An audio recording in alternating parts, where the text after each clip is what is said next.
I grew up in Detroit, and I don't think there's anybody that's an American or probably around the world that doesn't know that in the 80s, Ford's byline was quality is job one.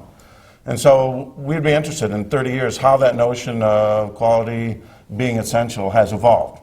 If, you know, how has it changed? Well, I think quality is still job one at Ford, and I think that when you look at the 4 pillars that we really think we found, we have our brand is built on, the first pillar is quality. And we know that the price of entry on being world-class in any business is having quality products, things that don't break. But expanding the definition of quality is really centered around things that don't break. We think that's the price of entry. It's having the right designs and the proportions, so when you stand back and look at a vehicle, you say, hey, I want to get closer to that vehicle.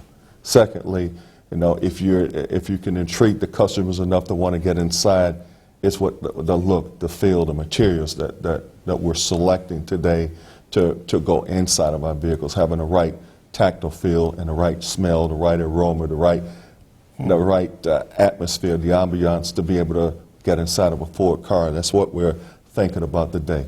You know, it's just drop-dead gorgeous vehicles that you just will be proud to have in your driveway. Yeah. You know, so people come over and say, hey, what is that?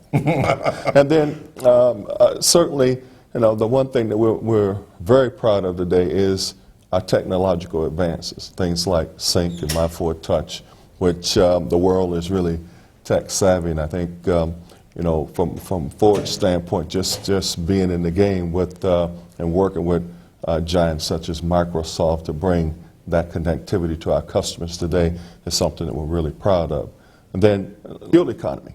I mean, when we look at the overall satisfaction of a customer, that is one of the elements that they're saying. And when you start to look at, you know, Fiestas, Focuses, and even our F-150 trucks, they're starting to be leaders in fuel economy in their segment. So, you know, it's the package, it's an end game, and not to mention, you know, the safety elements of it, where we think that, and we get a lot of letters all the time, you know, a number of letters from people who thank us for how we're actually demonstrating that we're taking our products and we're taking their lives very seriously by making sure that the products are safe, both with active and passive safety technology. So we say, Bennie, or I say when I'm giving people advice, you know, that if in the 80s or the 60s or in the history of quality it was once focused on the product, I think what you're describing is it's more than product today. So the best of the best in their quality leadership are thinking more broadly than the product itself, in terms of you're saying you're actually intentionally designing an experience of being in a car. Well, I think that you know, customers are looking for the experience in their car. Right. I mean, just a conversation about a car, you know, just gives you a different focus these days in terms of what you might want to talk about and what you might want to say about the car. And how I classify it is, we used to just talk about things that break or don't break. And like I said before, I think that that's the price of entry. Minimum price of entry. Yes.